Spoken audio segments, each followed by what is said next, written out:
네, 오늘 이 레위기 3장 말씀으로 화목의 의미라는 제목으로 우리가 같이 말씀을 듣고 또 보길 원합니다.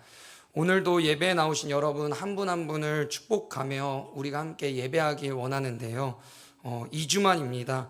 저와 이제 함께 수요 예배 때는 레위기를 보고 있었습니다. 기억하시나요? 네, 우리가 지금까지 같이 본 내용을 한번 돌아보면서 또 기억하면서 우리가 어떤 내용들을 나누었었는지 돌아보는 시간을 잠깐 가지고 레위기 3장을 보려고 합니다.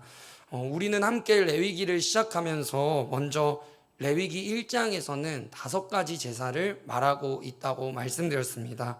그 중에서 첫 번째 제사 번제를 같이 보았죠. 번제를 보면서 우리는 하나님께 나아갈 때는 기본적으로 귀중한 것, 또 깨끗한 것을 가지고 나아가야 된다, 이런 내용을 봤습니다. 그러나 하나님께서는 가난한 사람들을 배려하셔서 원래 보통은 소, 양, 염소를 가지고 가지만 제물로 하나님께서는 작은 새도 바칠 수 있게 해주시는 것을 우리는 같이 보았습니다. 그러면서 하나님께서 그 사람들 가운데서도 가난한 사람들을 배려하시는 그 세심한 배려를 저희가 같이 보았죠. 또 이 번제를 보면서 저희가 무엇을 알았냐면, 이 번제의 특징은 온전히 모든 것을 남기지 않고 불태우는 제사였습니다. 그래서 우리도 하나님 앞에 드릴 때 온전히 우리의 모든 것을 드려야 한다라는 것을 우리가 같이 나누었습니다. 그리고 이제 레위기 2장으로 넘어가서 소제, 번제 다음에 두 번째 제사인 소제를 보았습니다. 소제는 5가지 제사 중에 유일한 곡식 제사였죠. 그래서 우리가 그 곡식 제사에서 왜 꿀과 누룩을 왜 넣지 말아야 하는지를 같이 보고, 또 소제물을 드리는 방식이 3가지가 있었는데 거기에 이 어떤 방식으로 드리던 무엇을 넣으면 안 됐죠?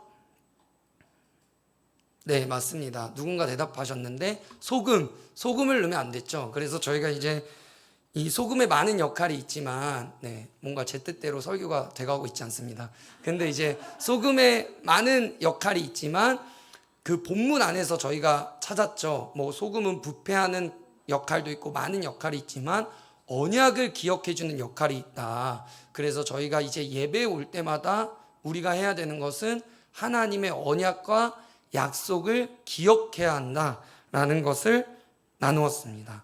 그리고 오늘 이제 3번째 제사, 5가지 제사 중에 3번째 제사인데 화목제입니다. 화목제는 이제 번제와 소제에 이어서 3번째로 나오는 제사입니다. 그리고 이 화목제를 평화의 제물이라고도 부른다고 합니다. 이 화목제 역시도 그 다른 제사들과 다른 점이 있습니다. 먼저는 이 화목제를 그 다른 제사들과 다른 점을 보기 이전에 화목제에 대해서 좀 보아야 할 필요가 있는데요. 화목제는 3가지로 나눌 수 있는데, 먼저는 감사할 일이 있어서 드리는 감사제, 두 번째는 하나님께 약속한 것, 서원에 따라서 드리는 서원제, 세 번째는 특별한 이유 없이 자원해서 드리는 자원제입니다. 그래서 감사제, 서원제, 자원제, 이 모든 게 화목제에 속하는 것입니다. 화목제를 이야기하는 이 레위기 3장도 오늘 저희가 쭉 읽었는데 단락으로 나눈다면요, 1절부터 5절은 소를 화목제로 드릴 경우를 이야기하고 있고요, 6절에서 11절은 양을 화목제로 드릴 경우, 그리고 마지막 12절에서 16절까지는 그 하나님께 드리는 제물이 염소일 경우를 나누어서 우리에게 짜임새 있게 이야기해주고 있습니다. 그래서 이제 화목제의 특징들을 보려고 하는데요. 이 화목제의 특징을 보려면 그 레위기 1장에서 우리가 번제를 봤는데 번제와 이렇게 비교하면서 보면 조금 더 화목제의 특징을 두드러지게 볼 수 있습니다. 먼저 번제는 그 저희가 알고 있다시피 흠없는 수컷으로만 드려야 합니다. 그런데 화목제는 암컷도 드릴 수 있었습니다. 레위기 오늘 3장 1절에 보면 나오는 내용이죠. 그리고 두 번째, 번제는 가죽을 제외한 모든 부분을 불살라 하나님께 드렸지만 화목제는 오직 지방 부위들, 즉 내장을 덮는 지방과 내장 주변의 모든 지방과 두 콩팥과 또 간의 미엽이라는 부분만을 불살라 드렸습니다. 여기서 양의 경우에는 이제 양만이 가지고 있는 독특한 부위인 기름진 꼬리까지도 드렸다고 하는데요. 앞에 한번 화면을 보시면 제가 사진을 갖고 왔는데요. 이 팔레스타인의 양의 꼬리는 특징이 이렇게 길었다고 합니다. 그래서 뭐 3kg에서 한 7kg 정도 되었다고 하는데요. 그래서 무거워서 그 사진에 보시면 잘 보이시나요? 뒤에 바퀴 달린 판자, 그러니까 휠체어 같은 것을 이렇게 묶어줬다고 해요. 그래서 성경에 나오는 그 기름진 꼬리가 이 꼬리는 다 잘라서 하나님께 드려야 됐던 것이죠. 그래서 우리가 이런 내용들도 레위기 3장 3절에서 4절, 9절에서 10절, 14절에서 15절을 보면 이런 규율들이 나와 있습니다. 이제 마지막으로 이 화목제의 특징 세 번째인데요. 원래 마지막이 제일 중요하죠. 그 가장 큰 특징은 번제는 사람이 제물의 고기를 먹을 수 없지만 화목제는 지방 부위를 제외하고 사람에게 다시 되돌아와서 사람들과 나누어 먹을 수 있었다는 것입니다. 이것이 제일 중요합니다. 그 오늘 레위기 3장에서 우리에게 화목제에 대해서 말해주고 있지만 7장, 레위기 7장 15절에서 36절까지 보시면 더 화목제의 많은 정보를 우리에게 말해주고 있습니다. 화목제는 제사의 참여자들과 또 제사장들, 그 다음에 제물을 가지고 온 봉헌자와 그 가족들, 그 다음에 지나가는 레위인까지 같이 먹을 수 있었던 제사입니다. 그래서 화목제가 하나님과 봉헌자 사이에 관계 회복을 기념하는 잔치적인 성격을 가지고 있기 때문에 이런 특징을 띠고 있는 겁니다. 그래서 하나님과 관계가 회복됐다는 것을 나만 기뻐하는 게 아니라 내가 내 주변의 사람들, 이 기쁨을 나누고 싶은 사람들과 고기를 함께 나누어 먹을 수 있었다는 것이 화목제의 가장 큰 특징입니다. 그러니까 봉헌자 예배자는 드린 제물을 제사장에게 드린 후에 그 다음 다시 받고 가족, 친구들, 심지어는 이웃들과 지나가는 레위 사람들을 불러 함께 먹을 수 있었습니다. 그런데 이 고기는 자신의 집에서 먹는 것이 아니라 장막이나 성전에서 먹어야 됐고 기간도 있습니다. 하루나 이틀 사이에 먹어야 됐습니다. 그렇기 때문에 이 소나 양의 경우 또 염소의 경우에 많은 자기가 고기를 받았으면 어떻게 해야 될까요? 더 많이 나눠야겠죠. 왜냐하면 하루 이틀에 먹어야 됐기 때문입니다. 이런 특징들이 있는 것이 화목제이고 그 다음에 이 고기를 받아서 하나님과의 관계 회복과 하나님과의 교제의 기쁨을 나누는 것이 화목제입니다. 우리는 이렇게 화목제가 다른 제사들과 다른 점을 보았는데요. 제가 레위기에 관한 책을 보다가 이렇게 화목제를 표현한 글귀를 봤습니다. 아주 중요한데요. 우리 같이 한번 읽어볼까요? 시작. 화목제물의 식사는 엄숙함과 즐거움을 결합한 것이다. 제가 한번 다시 읽어드릴게요. 한 번 더 우리가 생각하면서 글을 한번 보겠습니다. 화목제물의 식사는 엄숙함과 즐거움을 결합한 것이다 라고 말했습니다.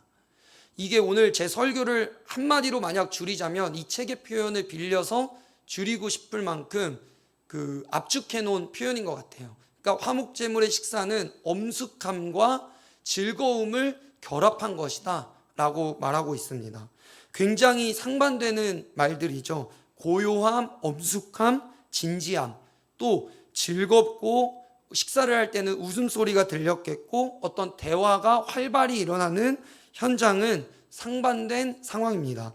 그러나 그 상반되는 것이 동시에 일어나고 있는 게 화목제물의 식사라는 것입니다. 저희는 오늘 이 레위기 3장을 보면서 먼저는 엄숙함을 생각해 보았으면 좋겠습니다. 우리가 이제 제사를 할 때 자연스럽게 떠오르는 것이 무엇이냐면 동물들의 죽음, 또 동물들이 죽을 때 지르는 비명들, 그 다음 많은 양의 피, 그 다음 그 피의 어떤 비린내 막 이런 것들이 생각나지 않습니까? 그런데 오늘 이제 이 화목제의 즐거움이라는 단어를 생각하면서 우리가 즐거움에 포커스를 맞출 수 있는데요. 그런데 우리가 그 전에 있어야 하는 것이 엄숙함이라는 것을 기억해야 한다는 것이죠. 그러니까 화목제물의 식사가 있으려면 무엇이 필요할까요? 제사장이 있어야 하고 또 제물을 드리는 헌제자가 있어야 됩니다. 그리고 제물이 있어야겠죠. 그리고 즐거운 식사를 하려면 장소도 있어야 하고 이렇게 많은 것들이 있어야 되는데 이것들이 다 진행이 되려면 그 전에 뭐가 있어야 되냐면 죄사함이 있어야 된다는 것입니다. 이것이 엄숙함을 의미하는 것이죠. 그러니까 화목제도 그냥 우리가 막 먹고 마시고 놀 수 있는 것 이전에 먼저 동물에게 안수를 하고 그 동물을 죽이고 제물을 하나님 앞에 드려야지만 즐거움이 온다는 것을 우리가 기억해야 합니다. 그러니까 앞에 모든 행동들은 죄를 속하는 것을 의미하는 것이죠. 우리가 이 엄숙함을 먼저 묵상해야 진정한 화목을 누릴 수 있다는 것을 기억해야 합니다. 하나님과의 진정한 화평과 교제는 오직 속죄를 통해서만 오기 때문입니다. 죄의 문제를 해결하지 않고 하나님과 화평을 누릴 수는 없습니다. 하나님과 화평 없이는 주변 사람들과 진정한 기쁨을 나눌 수 없다는 것이 오늘 우리가 화목제를 보면서 먼저 생각해야 하는 엄숙함입니다. 만약 누군가가 죄사함 없이 죄를 고백하지 않고 하나님과 화평을 누릴 수 있다고 말한다면 우리가 계속 봐왔던 예레미야에서 나오는 거짓 선지자들의 가르침일 것입니다. 그러기에 우리는 먼저 예배를 드리러 오면서 다른 것을 생각하지 않고 먼저는 하나님과 화목하려고 오는 것임을 기억해야 합니다. 다른 것을 생각하지 않고 먼저는 하나님과 교제하는 것에 집중해야 하는 것입니다. 우리가 예배드리는 이유가 어떤 습관과 관습이 아니라 우리의 첫 번째 이유는 하나님과의 화목, 하나님과의 교제가 되는 저와 여러분이 되기를 소원합니다. 그래서 우리가 이 화목제의 엄중함과 즐거움이라고 말씀드렸는데 이 엄중함을 묵상했다면 꼭 따라와야 되는 것이 뭐냐면 즐거움입니다. 두 번째는 즐거움인데요. 우리의 예배가 먼저는 이렇게 수직적으로 하나님 앞에서 엄중함이 있어야겠지만 그 다음에는 꼭 오늘 보는 것처럼 화목제적인 요소, 수평적으로 이웃들과의 가족들과의 기쁨을 나누는 일이 예배 후에 꼭 있어야 된다는 것입니다. 우리는 예배의 엄중함과 거룩함을 강조하기 때문에 때때로 나에게 갇혀 있을 때가 있습니다. 예배는 나와 하나님과의 관계이고 나만 은혜를 경험하면 되는 것이라고 생각할 때가 있습니다. 어떤 시각으로 볼 때는 맞는 말일 수도 있지만 오늘 본문과 하나님은 여기에 화목제적인 요소가 필요하다는 것을 말씀하고 계십니다. 우리가 예배할 때 각자 하나님 앞에서 예배하기도 하지만 우리 공동체가 하나님 앞에서 예배한다는 것을 꼭 기억해야 합니다. 그러기에 우리가 주일의 말씀도 들었지만 그래서 우리가 이런 뭐라 그럴까요? 그 예배 후에 썸머 그리팅지를 하면서 교제를 나누고 이번에 한마음 체육대회를 하는 것 아니겠습니까? 함께함이 주제라고 하셨는데 오늘 제 설교에 딱 들어맞는 단어인 것 같습니다. 오늘 본문 시대에는 고기를 먹는 경우가 매우 대단히 드물었다고 합니다. 그래서 조금 더 과격한 표현을 쓰면 사치스러운 것이었다라고까지 표현합니다. 여기서 제가 묵상한 것은 하나님께서 그 시대의 상황을 아셨고 또 자신에게 바쳐진 고기는 거룩한 고기인데 그 거룩한 고기를 사람들에게 다시 돌려주신 것은 그만큼 수평적인 교제가 중요했기 때문이라고 저는 생각합니다. 또 우리가 앞에서 번제와 화목제를 비교했는데요. 번제에서는 소, 양, 염소를 드리고 또 어떤 제물을 드릴 수 있었죠? 네, 새를 드릴 수 있었죠. 그런데 화목제에서는 새에 드리는 경우가 없습니다. 왜 그럴까요? 네, 맞습니다. 바로 나오시네요. 그 이웃과 나눠 먹기에는 새는 너무 작은 동물이기 때문입니다. 그러니까 그만큼 하나님은 이 정도까지 배려하시면서 사람들과의 그 죄사함의 기쁨, 또 하나님과의 화목의 기쁨을 나누길 원하셨다고 저는 묵상했습니다. 제가 예배에 대해서 배우고 공부하면서 안 사실 중 하나는 그 가장 오래된 2세기 기독교인들의 예배 모습을 기록한 글을 보았는데요. 그들은 예배 후에 기쁨을 나누는 일을 꼭 했다는 그 기록을 제가 보았습니다. 이제 그 당시에 2세기 기독교 공동체 밖의 사람들은 이 기독교 공동체를 굉장히 오해를 했다고 해요. 그 사람들은 이런 밀실에서 자기들끼리 굉장히 어떤 음식을 나누고 성찬을 이야기하는 것이겠죠. 그리고 성적인 쾌락을 추구하고 심지어 사람들도 먹는 사람이다, 이런 오해가 많았다고 합니다. 그래서 그런 초대 그 교회 2세기 그리스도인 중에 한 명이 우리는 그런 사람들이 아니고 우리는 우리의 이 예배를 흘려보내는 사람들이다 라고 뭐라고 할까요? 설명하면서 그 오해들을 풀어갔다고 하는데요. 실제로도 그 2세기 기독교인들은 예배 때마다 성찬을 했는데 자신들이 가지고 온 그 성찬 음식을 먹고 남은 음식을 사제에게 주고 사제가 그 예배 후에 그 성찬에 남은 음식을 고아와 과부 또 굶고 있고 필요한 이들에게 나눠주는 일을 꼭 했다고 기록된 글을 제가 보았습니다. 이것이 그 오늘 레위기 3장에 연관되어 있는 것인지는 저는 잘 모르겠지만 우리가 오늘 이런 역사적인 그리스도인들의 모습을 보면서 고민해야 될 것이 있다는 것입니다. 우리 예배는 너무 수직적이지만은 않은가? 또 우리는 너무 우리들끼리 예배하고 끝나는 것이 아닌가? 우리 공동체만 은혜 받으면 됐다. 오늘 우리 공동체만 감동 받으면 됐다. 우리 예배는 너무 갇혀져 있는 예배가 아닌가? 라는 것을 우리는 돌아봐야 한다는 것입니다. 저는 오늘 이 레위기 3장을 보면서 또 화목제사를 보면서 화목제의 엄중함과 즐거움을 함께 묵상하고 또 엄중함과 즐거움을 함께 실천하는 저와 여러분이 되기를 바랍니다. 그래서 예배를 드리면서 나만을 생각하는 것이 아니라 옆에 있는 공동체 또 우리를 생각하며 공동체를 타인을 마음껏 축복하는 저와 여러분이 되기를 바랍니다. 저희가 계속 이 담임 목사님을 통해 축복이라는 그 주제에 대해서 듣고 있는데요.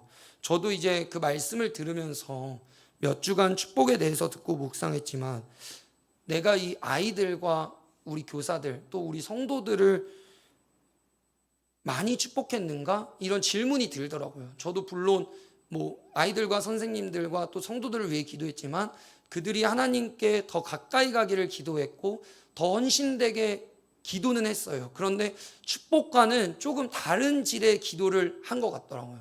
그래서 왜 내가 그렇게 축복하지 않았나 이런 돌아보는 시간이 있었거든요. 왜냐하면 제가 개인적으로 축복을 묵상할 때 성경은 축복에 대해서 굉장한 중요성을 두고 있습니다. 우리는 목사님이나 축복하고 어떤 중직자나 축복하지라는 생각이 있지만 성경은 아버지가 해주는 축복에 대해서 강조하고 있고 하나님을 믿는 사람이 축복하는 것에 대해서 굉장히 강조하고 있습니다. 그러니까 우리가 흔히 발람과 발락의 그런 축복에 대한 이야기도 보고 또 한 번 축복하면 저희는 축복하고 또 축복하면 될 것 같은데 이 축복의 중요성을 너무 중요하게 생각해서 한 번 축복하면 그 사람에게는 똑같은 축복을 할 수 없는 것도 우리는 보게 되었습니다.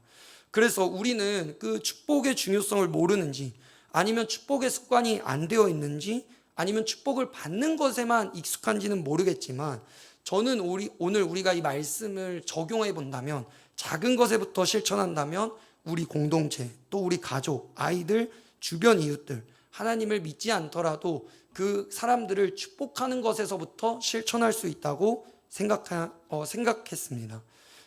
저희 성도님들은 말씀의 실천을 되게 잘하시더라고요. 제가 새벽 예배 때 그 담임 목사님께서 한번 문안하라라는 주제로 새벽 말씀을 전하셨던 적이 있었죠. 저도 아침에 새벽 말씀을 들을 때가 있는데 갑자기 제가 핸드폰을 봤는데 저희 교사 선생님들이 갑자기 저한테 전도사님 문안합니다 이러면서 막 톡이 와 있는 거예요. 미리 보기로 하면 앞 글자만 볼 수 있죠. 그래서 제가 우리 선생님들이 갑자기 왜 그러나 왜 나한테 문안하지 막 이러면서 새벽 예배 말씀을 들었는데 그때 말씀이 문안하라라는 말씀이었습니다. 그래서 제가 그 말씀을 들으면서 우리 성도님들은 적용이 빠르구나, 이런 생각을 했는데, 오늘 우리가 주일에 듣는 말씀과 오늘 레위기 3장을 보면서 즐거움을 나누는 그 첫 번째 작은 실천을 축복하는 것, 우리가 남들을 축복하고 그 남들과의 관계에서 화목을 이루는 것, 그것으로 한번 목표를 삼고 이번 주 한 주는 우리가 화목제사의 엄중함과 즐거움을 묵상하면서 한 주 동안 하나님이 원하시는 예배, 하나님이 바라시는 모습으로 사는 저와 여러분이 되기를 간절히 소원합니다. 우리 오늘 이 찬양 예수 피를 힘입어 먼저 찬양하면서 주님 앞에 나아가기 원하는데요.